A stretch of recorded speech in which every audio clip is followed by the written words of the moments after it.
रामनवमी के अवसर पर जेएनयू में हिंसक झड़प हो गई है। छात्र गुट आमने सामने है। एक तरफ लेफ्ट विंग के जो छात्र गुट है तो दूसरी तरफ एबीवीपी का है और उनका ये कहना है कि वहां पर नॉनवेज खाने से रोका जा रहा था। ये लेफ्ट विंग के लोगों का कहना है। तो वहीं एबीवीपी यानी कि जो छात्र संघ से जुड़े हुए जो या ये कहा जाए कि एबीवीपी अखिल भारतीय विद्यार्थी परिषद से जुड़े हुए जो लोग हैं उनका ये कहना है कि वहां पर राम की पूजा हो रही थी रामनवमी के अवसर पर और ये लोग वहां पर मीट सर्व कर रहे थे। इस वजह से उनको जो है कहा गया तो वो विवाद खड़ा हो गया। हमारे साथ मौजूद है मनोज तिवारी।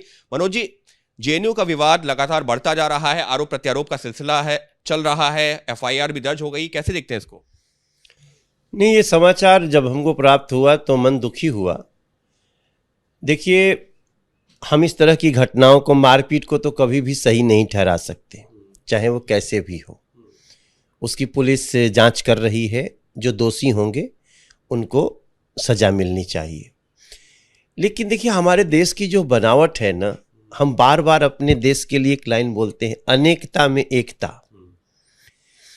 कई धर्म, कई बोली, कई भाषा, कई प्रांतों से हमारा देश सजता है और ऐसा एक होता है कि पूरी दुनिया में हम कई मायनों में सर्वश्रेष्ठ माने जाते हैं और कई क्षेत्रों में सर्वश्रेष्ठ हो रहे हैं। लेकिन अनेकता में एकता कैसे बचेगी? तब बचेगी जब उपद्रवी तत्वों पे अंकुश लगेगा। अगर रामनवमी पे कुछ लोग, जो हमें पता चला है जेएनयू का, रामनवमी पे कुछ लोग व्रत हैं, वो हॉस्टल में हैं, तो क्या एक दिन जो मांस खाने वाले लोग हैं वो एक दिन उनको नहीं छोड़ सकते कि भाई आज तुम अपना त्योहार मना लो? फिर ये अनेकता में एकता बचेगी कैसे? और मैं जो घटना मुझे समझ में आई है, अगर ऐसे त्योहार पे, जो कि हिंदू धर्म का एक सबसे बड़ा त्योहार है, भगवान राम का जन्मोत्सव रामनवमी, नवरात्रि के ठीक 10वें दिन, ऐसे में कुछ लोग अगर इस तरह की बात कर रहे हैं, कह भी रहे हैं जैसे आपके बयान से, और मैंने भी सुना कि वो कह रहे हैं हम नॉनवेज खा रहे थे। अब आप रामनवमी के दिन जो व्रत रखे हुए हैं उनके सर पे चढ़ के नॉनवेज खाएंगे तो स्थिति तो अच्छी नहीं होगी। हम इसको निश्चित रूप से ऐसी घटनाओं को रोकना चाहिए और जिन्होंने ऐसा किया पुलिस उसका संज्ञान लेगी। लेकिन मैं समझता हूं किसी का भी त्योहार हो, जैसे हमने कहा ना कि हम रोज़ा इफ्तार करते हैं, अब हम रोज़ा इफ्तार में चले जाएं और वो जो समय देख रहे हैं उसके पहले ही हम खाना खाने लगें, कौन बर्दाश्त करेगा? किसको अच्छा लगेगा?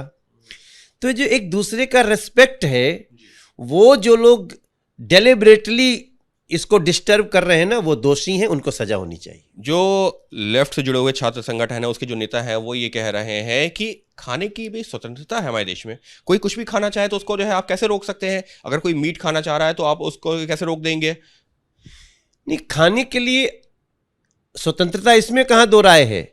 लेकिन आप कोई रामनवमी का व्रत है, कोई नवरात्र का व्रत है, तो उसके बगल में बैठ के मांस मछली खाएंगे तो ये तो स्वतंत्रता नहीं कहती है। ये स्वतंत्रता नहीं कहती है कि कोई रोजा रख रहा हो और हम उसके मुंह में कुछ ठूस के खिला दें कि हम तो खिलाने की स्वतंत्रता है भाई, हम तो, ये कौन सी स्वतंत्रता है? ये सारी चीजें मानसिक रूप से विक्षिप्त लोगों की बातें हैं। हमारे देश की जो खूबसूरती है अनेकता में एकता, इसके लिए एक दूसरे का सम्मान करना पड़ेगा और तभी जाके हमारा समाज अच्छे ढंग से आगे बढ़े। जेएनयू में पिछले जो 2-3 सालों के दौरान या पिछले 4-5 सालों के दौरान जो माहौल लगातार छोटी छोटी चीज़ों पर लेकर के खराब होता रहा है। कैसे देखते हैं इसको? जेएनयू में ही आखिर नहीं, देखिए, जेएनयू के लोग ही आज दंगा भड़काने में है ना, दोषी पाए गए हैं ना। जेएनयू के लोग ही भारत विरोधी नारे लगाने में पाए गए हैं ना, उनके ऊपर केस भी चल रहा है। तो ये पूरा जेएनयू को दोष नहीं देना चाहिए किसी को। जेएनयू में कुछ तत्व हैं जो जानबूझ के देश के खिलाफ, समाज के खिलाफ साजिश कर रहे हैं। उनके खिलाफ कड़ी कार्रवाई होनी चाहिए, चाहे वो कोई भी हो। चाहे वो कोई भी हो, जो लोग माहौल खराब करने की कोशिश करें उनके खिलाफ साजिश, उनके खिलाफ कार्रवाई होनी चाहिए, क्योंकि ये देश के में अनेकता की से एकता का जो संदेश है उसके भी खिलाफ है। कहना है बीजेपी सांसद मनोज तिवारी का। अंकित गुप्ता, एबीपी न्यूज़, दिल्ली।